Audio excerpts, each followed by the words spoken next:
Olá para você que sempre nos acompanha, seja muito bem-vindo aqui ao Hoje TV. Está começando agora o programa O Hoje de Frente com o Poder. Nosso convidado é o presidente da FAEG, a Federação da Agricultura e Pecuária do Estado de Goiás, José Mário Schreiner. Ele que também é um dos diretores da CNA, a Confederação Nacional da Agricultura. Presidente, muito obrigado pela presença. A gente começa essa entrevista lembrando que o senhor está acabando de chegar aí da Bélgica, de Bruxelas, onde teve um encontro Brasil-União Europeia, inclusive com a presença da presidente Dilma Rousseff e várias lideranças, pessoal do agronegócio. A pergunta é, dessa vez sai do papel a zona livre de comércio entre Mercosul e União Europeia?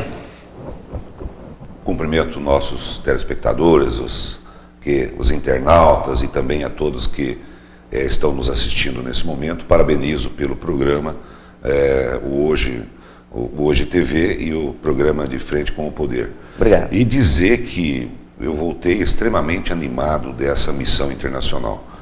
Particularmente, eu estive em outras rodadas, estive em outros momentos na União Europeia, em Bruxelas, na Bélgica, e sentia um clima sempre que não era extremamente favorável para que as negociações ocorressem. E dessa vez não, a gente sentiu um clima totalmente diferente. Nós pavimentamos muito esse caminho e é bom sempre nós retratarmos qual é a origem das situações todas.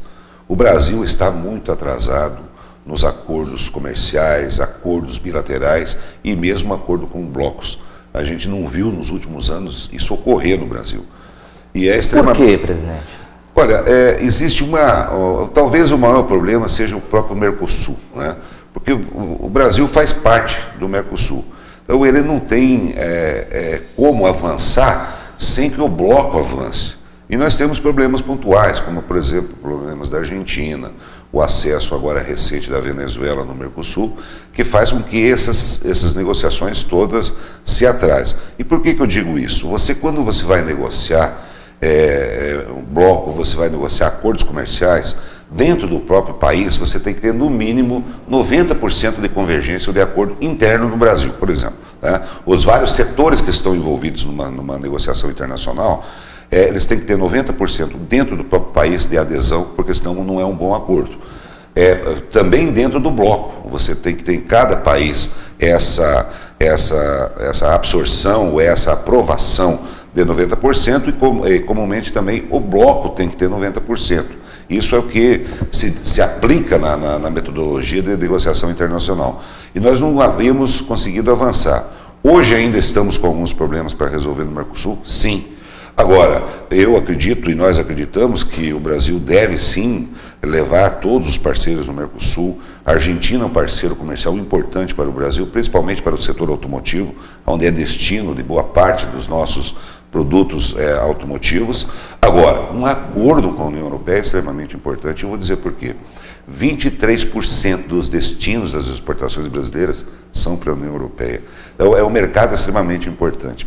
No que diz respeito à agropecuária, é o principal destino dos nossos produtos agropecuários. Principalmente os de Goiás, Principalmente os de Goiás. Goiás é um estado eminentemente agropecuário. Então, por isso, desse nosso esforço de estarmos participando efetivamente e atuando na frente nesse bloco de negociação internacional. No primeiro momento, talvez não seria nem para aumentar as exportações, mas para nós mantermos o nosso mercado. É bom nós lembrarmos que existe um acordo bilateral entre a União Europeia e Estados Unidos andando. O Barack Obama estará daqui para poucos dias, o presidente americano, na União Europeia, levando mais uma rodada de negociação, avançando as negociações. Os destinos das exportações americanas são de 11%, a União Europeia importa 11% dos Estados Unidos e 23% nosso. Imagine você, acontecer um acordo entre Estados Unidos e União Europeia e eles passar para 22% e nós caímos para 11%. Isso então, pode? É um pode risco? Correr, é um risco que o Brasil corre, que o bloco corre, que o Mercosul corre. Então, por isso, de nós estarmos nos esforçando muito para que esses acordos ocorram. Quais são os próximos passos que irão ocorrer? Os países estão preparando as listas de produtos preferenciais, e no dia 21 de março haverá mais uma rodada de negociação para fecharmos essas listas, para que nós possamos estar ali nos orientando melhor.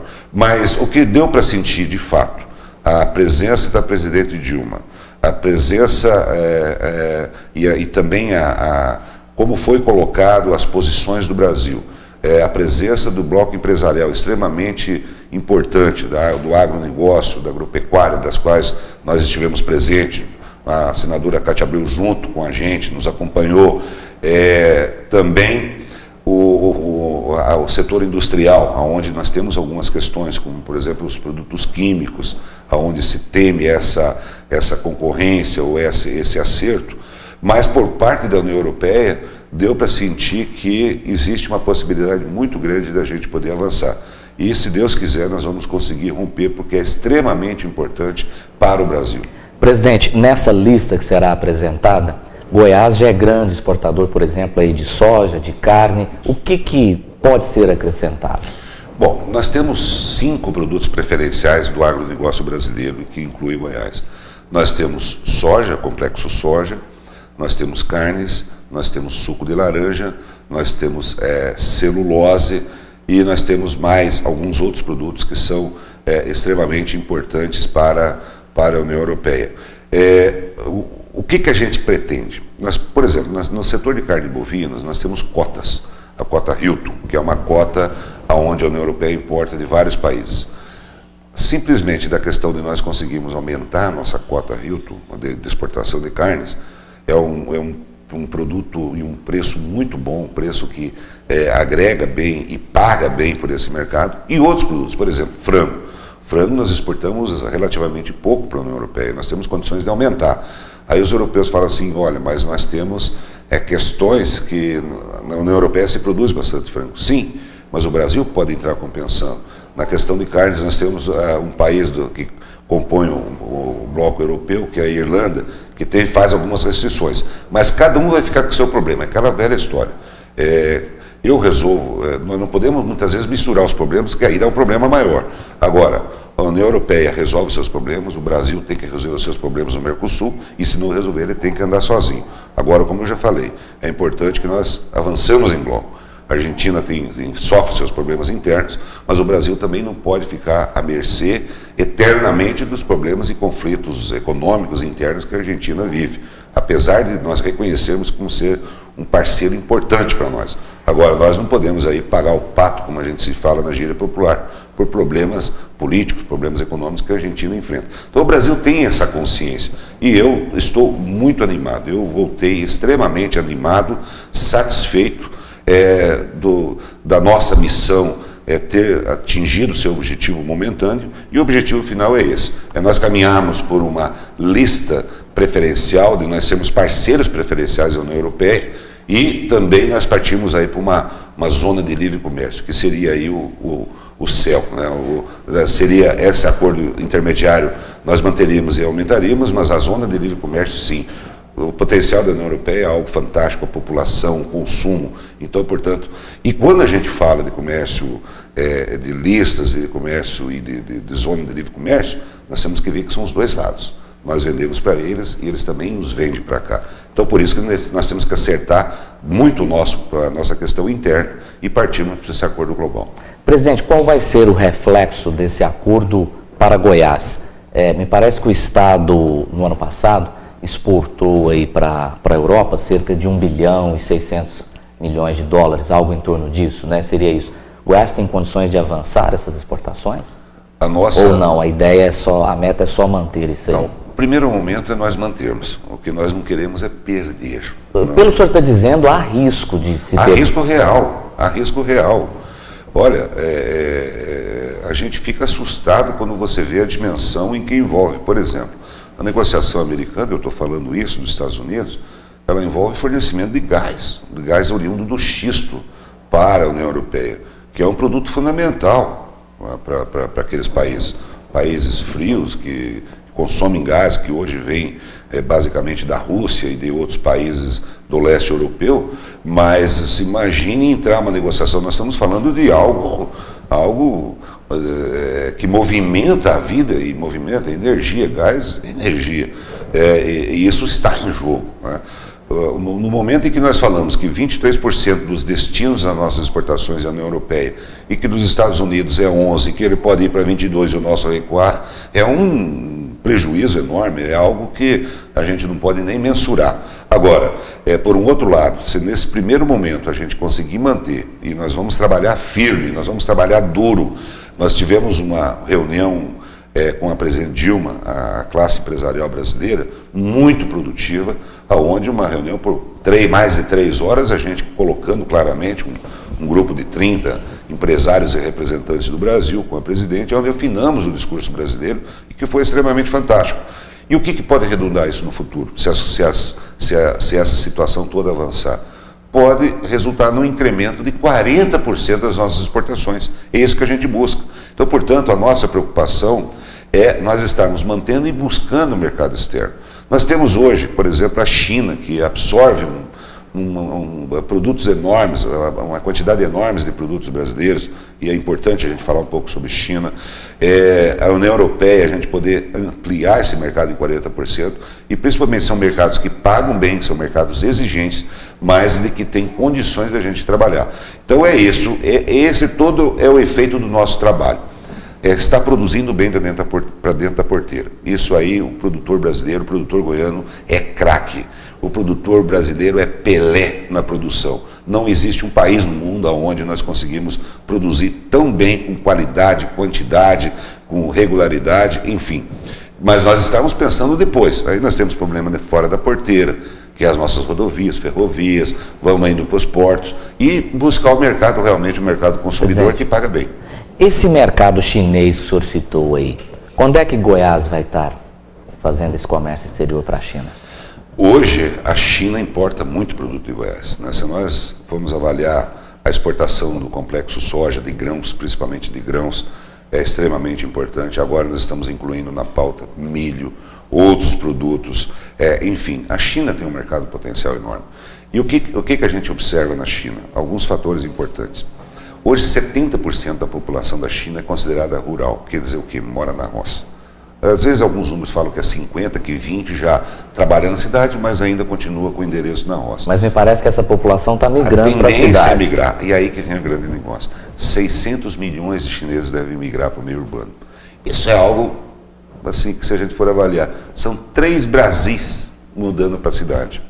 Gente que vai precisar comer, vai precisar se vestir, gente que vai precisar se alimentar.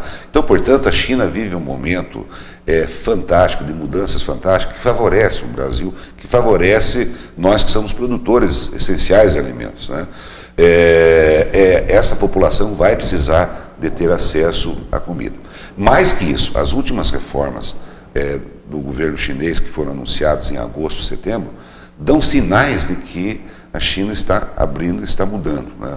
Aumentando o tamanho das propriedades. Foram reformas extremamente importantes que ocorreram, e esse é o detalhe onde nós temos que estar perceptivos. O Brasil, nós, a classe produtora, a produção, enfim, as pessoas que estão aí no mercado, no comércio, têm que ficar atentos. Se 2014 é um ano que nós temos que ter cautela, por outro lado é um ano de percepção. Por quê? Movimento do mercado chinês. Esse é extremamente importante. A China deve, em algum tempo, mudar sua matriz de produção. Hoje, algumas pessoas ainda criticam, mas o Brasil é um exportador de commodities. O Brasil exporta grãos de soja para a China, porque eles transformam lá essa soja em farelo, em óleo, e esse farelo vai ser transformado em suínos, em aves, para estar alimentando a sua população. Pois bem, o grande problema que a China vive, qual é? É o problema de recursos naturais. A água na China está no limite. Então, eles não têm como expandir a produção em função de limites de água, de solo, de clima, enfim, eles estão no limite, eles não conseguem avançar. Eles vão ter que achar um outro viés de desenvolvimento, e aí que vem a grande questão. O Brasil, em pouco tempo, algum tempo, médio prazo, não estará mais exportando grãos de soja para a China. Estará exportando suínos, estará exportando frangos, estará exportando produtos mais elaborados. É uma questão de tempo. Nós estamos preparados para isso, presidente? Sem dúvida nenhuma. A produção de frangos do Brasil é a mais moderna e a maior do mundo. A suinocultura cresce. A bovinocultura hoje, com o sistema de integração agricultura-pecuária, ela dá um show de bola. Nós demorávamos 4 anos para produzir um boi. Hoje, com 1 ano e meio, 16 meses, 1 ano e meio, já estamos produzindo boi. Então, portanto, a China é algo que nós temos que ficar atentos. E nós estamos fazendo trabalhos interessantes lá na China. Nós abrimos um escritório de representação em Pequim, a CNA, e hoje nós estamos estimulando dois produtos na China. Primeiro, café. Cada chinês consome 3 xicrinhas de café por ano. Imagine se nós fazer os chineses gostarem do café brasileiro e começar a consumir 30, 40 xicrinhas de café. Haja café para nós exportar para a China. Já tivemos contatos com vários empresários para que nós possamos, além de estar estimulando, criando uma marca de café. Por exemplo, se nós for pensar, Starbucks Café, é americano. Os Estados Unidos não produzem um caroço de café. A Alemanha é o maior exportador de café, não produz um caroço de café. Então, o café no Brasil. Café, né? Estimular uma marca de café na China. Já tivemos vários contratos com empresários mundiais e despertou o seu interesse em nós estar divulgando. E o outro produto que nós vamos divulgar na China, e já estamos começando a trabalhar, é a carne bovina. Imagine se cada chinês... vamos estimular a abertura de churrascarias na China para que o chinês aprenda a degustar a carne brasileira, a carne de Goiás, a carne produzida no Cerrado. Imagine se cada chinês daquele que experimentar a carne e falar, não, amanhã eu quero mais um pedaço de picanha, amanhã eu quero mais um pedaço de alcatra. Haja carne bovina para nós vender para a China. Então todo esse trabalho nós estamos montando. Essa rede de churrascarias, já tivemos contato com várias redes, inclusive uma mundial, e o processo está bem adiantado e eu acredito que em 2 anos, no máximo 3 anos, nós vamos ver lá várias churrascarias brasileiras e aquele punhado, uma grande quantidade de chineses degustando a carne brasileira. Esse é o nosso sonho e estamos trabalhando para isso. Presidente, só um minutinho, nós vamos fazer um rápido intervalo e daqui a pouco a gente volta com o Hoje de Frente com o Poder. Continue com a gente.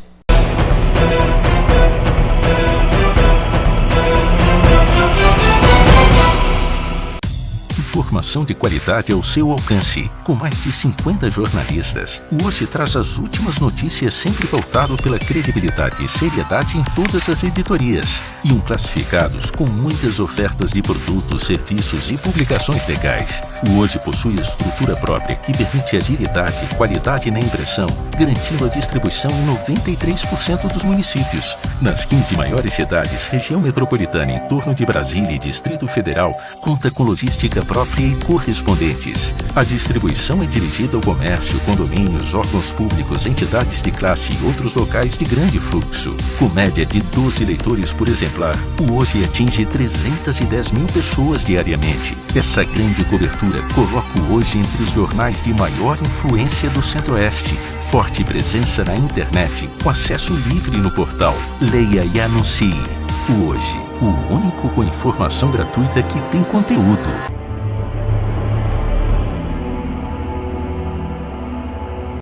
Muito bem, voltamos então com o programa O Hoje de Frente com o Poder. Estamos recebendo o presidente da FAEG, José Mário Schreiner. Presidente, a seca neste início de ano assustou e os prejuízos podem chegar a bilhões de reais aos produtores goianos? Pode. As últimas avaliações que nós fizemos, os levantamentos, nos apontam aí uma perda de até 20% a 25% na safra de soja. Isso quer dizer o quê? Mais de 2 milhões de toneladas e quase 2 bilhões de reais de prejuízo. Mais uma vez mostra que o setor é um setor moderno, é um setor que incorpora tecnologias, que dá as respostas, mas que é um setor vulnerável. Eu sempre falo que a agricultura é uma fábrica a céu aberto.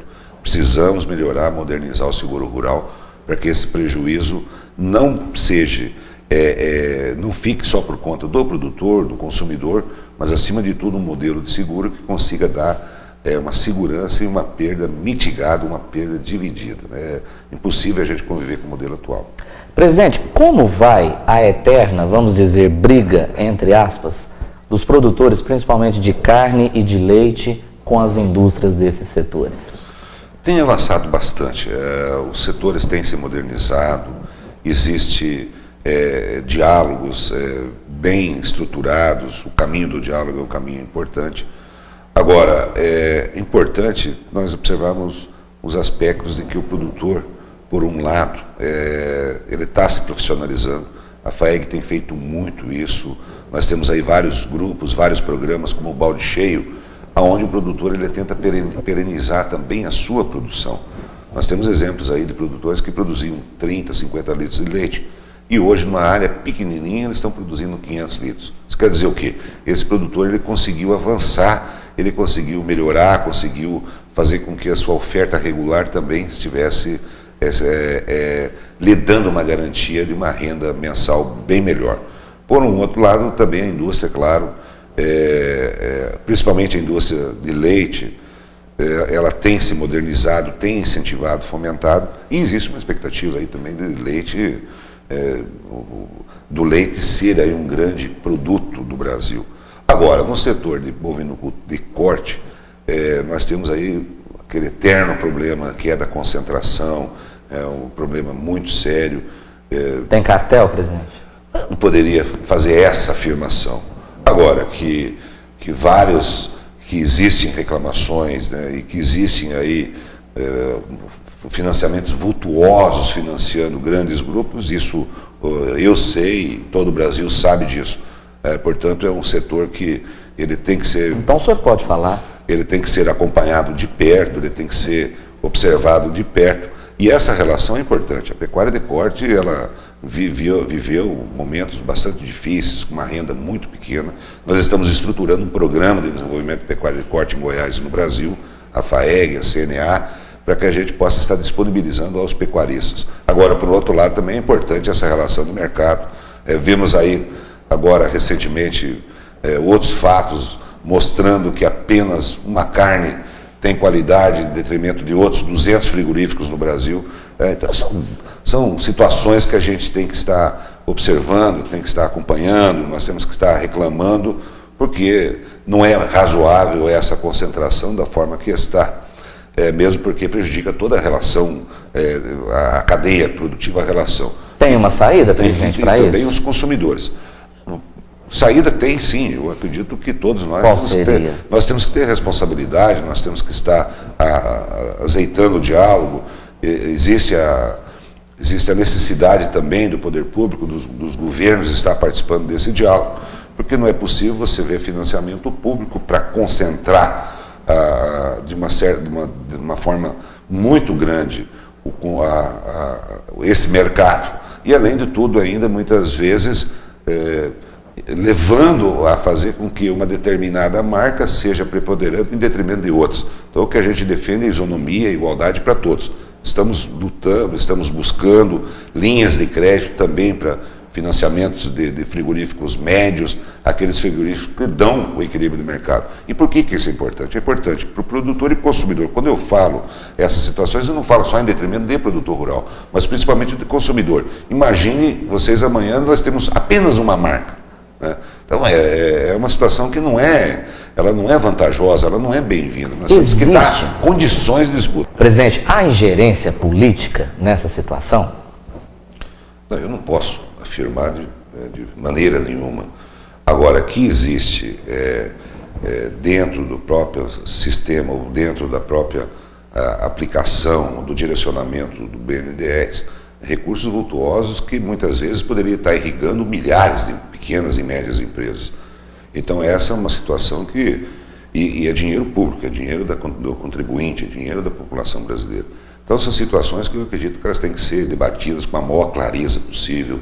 Quem está errando, elas têm que ser presidente? socializadas. A gente não pode afirmar quem está errando ou não.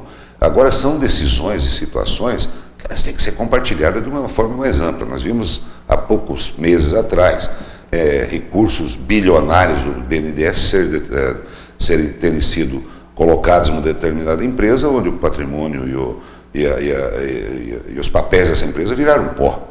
E aí vem a pergunta, é recurso de quem? É da sociedade brasileira. Então tem que haver muita responsabilidade nessas questões. E quando você envolve recursos dessa monta, ou qualquer recurso, a sociedade sim tem que ter uma participação efetiva, porque é dinheiro do seu imposto, é dinheiro da dona de casa que comprou seu produto com impostos, do trabalhador, do produtor, do setor empresarial, do setor comercial, que contribui com quase 40% do PIB, aliás, uma das cargas tributárias mais caras do mundo. O Brasil é o campeão em pagar impostos e que muitas vezes é aplicado de uma forma não tão eficiente como a gente vê. Eu gostaria muito que esses bilhões de reais fossem distribuídos ou aplicados e emprestados a pequenas, a médias e a grandes empresas. O governo federal, a presidência da República, poderia interferir nesse processo? É um direcionamento econômico, né, da própria área econômica do governo federal. Agora, é um debate que nós temos acompanhado, a Câmara Federal, o Congresso Nacional tem acompanhado esse processo, e eu acredito que são processos que devem ser aprimorados. Nada contra, não temos nada a ser contra essa situação. Agora, são bilhões de reais que devem ser muito bem avaliados, aonde se aplicar, aonde ele pode dar um melhor retorno na geração de emprego, retorno econômico e, acima de tudo, no retorno social para todos os brasileiros. Presidente, por que o senhor escolheu uma filiação ao PSD? Seria por uma zona de conforto? O PSD apoia o governo federal, apoia o governo da presidente Dilma e em Goiás apoia o governo Marconi Perillo? Olha, eu recebi convite de todos os partidos políticos em Goiás, praticamente de todos. PT também? Do PT também. Eu recebi convite, inclusive, do PT. Por que o PSD? Por que o PSD? Primeiro, é um partido já muito bem estruturado no país, é um partido que tem já uma representação parlamentar forte, já elegeu prefeitos, elegeu vice-prefeitos, vereadores. E por que o PT? Por que o PSD? O PSD, se nós formos avaliar bem, ele vive numa zona de convergência bastante grande com praticamente todos os partidos. Existem casos onde o PSD está aliado com o PSDB, está aliado com o PMDB, está aliado com o PT.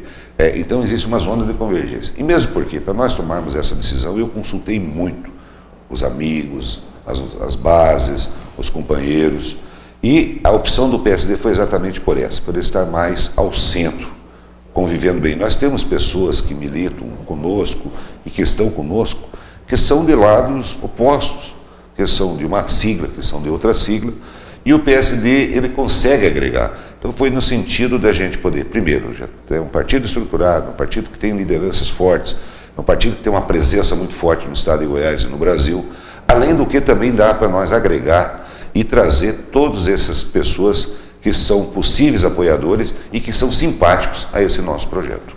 Presidente, aqui mesmo, no Hoje de Frente com o Poder, já estiveram aqui presidentes de entidades de classe que são filiados a partidos políticos e outros que não são. Obviamente que os que são favoráveis e alguns até já disseram aqui que são contrários.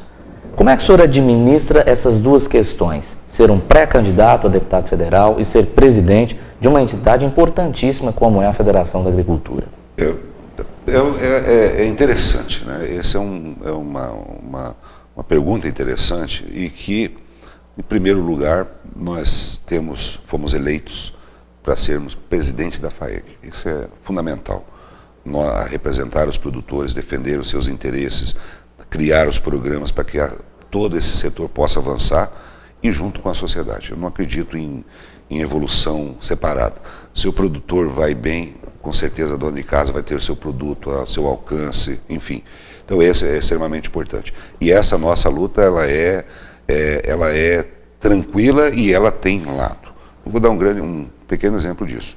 Há poucos dias atrás, os produtores tiveram novas taxas criadas por decreto governamental. A FAEG não teve dúvida nenhuma. Na agrodefesa, né? Na agrodefesa. A FAEG não teve dúvida nenhuma.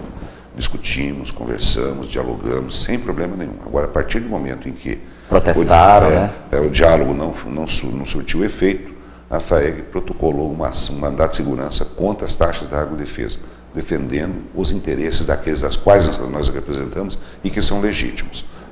A questão da filiação partidária, ela se dá, e dessa discussão política, se dá em função da necessidade da representação política. Nós sabemos que as entidades elas têm um papel fundamental, mas muitas vezes ela se limita na decisão política. As decisões maiores são o quê? São decisões políticas. Eu posso ter o maior quadro técnico, o melhor quadro técnico qualificado que nós temos no Estado, na área do agronegócio, que é a FAEG, que são os nossos técnicos. Agora, o embasamento técnico ele vai até onde? Vai até a chamada decisão política. E por isso que nós fomos estimulados a entrar também nesse debate político. Mesmo porque, com toda essa vivência, com toda essa andança e observando esses movimentos todos, existe um clamor para que todas as classes não é só da agropecuária, mas também de outras classes e entidades, eles possam ter assento na representação política, para que vá além da representação classista. Por exemplo, vou dar um exemplo muito claro disso. Se você pegar um parlamentar, seja ele deputado federal, senador, mas que por um acaso, por uma versão ou outra, ou andando pelo interior do seu estado, ele observe alguma situação que não está indo muito bem. Ele tem a tribuna do Congresso Nacional para poder denunciar, para poder cobrar resultados efetivos. Então eu diria que é uma somatória, uma sinergia onde a representação classista e a representação política, ela pode ser uma soma em prol daqueles das quais você está representando, que vai além do setor agropecuário, vai de toda a sociedade, do estado ou do país. Presidente, o senhor falou em clamor, e há um clamor grande, principalmente em Goiânia, na região metropolitana, por segurança pública. Essa sensação de insegurança, imagino que chegou ao campo também.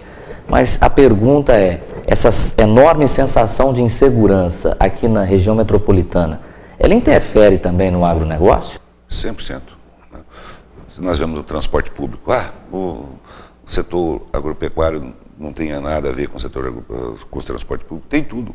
Quantos produtores, quantas famílias de produtores, quantas pessoas que militam no meio do agronegócio não usam o transporte coletivo, que diríamos de passagem, é um caos. O problema hoje da mobilidade urbana é algo fantástico, é algo que nos assusta, né?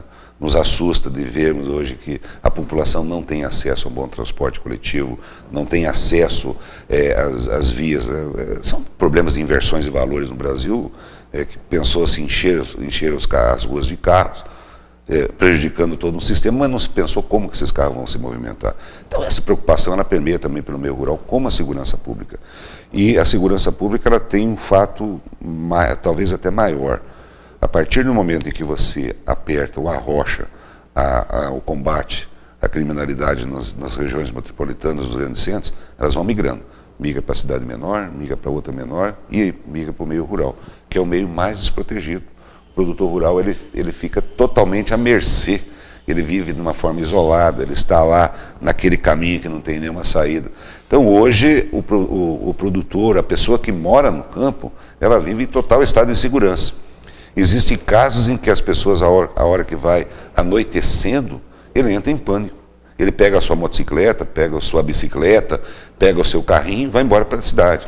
Então é um problema sério que todos nós, eu acredito que toda a sociedade tem que ter uma preocupação muito grande. Mais uma vez eu reforço, educação. Presidente, esse é o momento para as considerações finais. Obviamente faltaram algumas perguntas, mas de repente algum questionamento que o senhor imaginava que eu fosse fazer e não fosse feito, esse é o momento. Olha, gostaria muito de agradecer pela oportunidade, né? Nós estamos fazendo na FAEG, no Senar, nós estamos trabalhando diuturnamente, tentando ajudar, tentando fazer com que a vida das pessoas possa melhorar. Esse é o nosso trabalho do dia a dia. Todos os dias eu me levanto e peço a Deus, ajude a fazer com que eu e toda a nossa equipe hoje consiga fazer com que a vida de alguém melhore, que nós possamos estar ajudando através da qualificação profissional, através da profissionalização, através da educação, através de programas como o Campo Saúde, que nós temos, que levamos a mais de 500 mil pessoas, atendimentos médicos, odontológicos no estado de Goiás, através do programa Ecoterapia, que nós temos já 36 centros hoje no estado de Goiás de ecoterapia, que é aquela onde as pessoas usam o cavalo, pessoas que precisam, que têm deficiência, enfim. Esse é o trabalho que a gente faz no dia a dia. E o resto, a Deus pertence. Sem dúvida nenhuma, Deus sempre estará nos iluminando, como a todos nós. Quero aqui também enaltecer, Murilo, cumprimentar toda a equipe do Jornal Hoje e, de uma certa forma, também cumprimentar toda a imprensa goiana. A imprensa goiana, ela é muito comprometida com o estado de Goiás. Oxalá se todos os goianos fossem comprometidos, como é a imprensa e os profissionais que trabalham, levando a verdade, levando com clareza, com uma água limpa, pura, levando as informações à nossa população. Então a vocês o nosso cumprimento, o nosso abraço e também o nosso parabéns pelo trabalho que a imprensa e de uma forma especial o Jornal Hoje presta à nossa comunidade. Muito bem. Estivemos então com o presidente da FAEG, do Senar, diretor da CNA, José Mário Schreiner. Presidente, muito obrigado pela presença, pela participação aqui em nosso programa. O Hoje de Frente com o Poder fica por aqui, mas você pode continuar nos acompanhando aqui no Hoje TV. Muito obrigado por sua companhia e até nosso próximo encontro.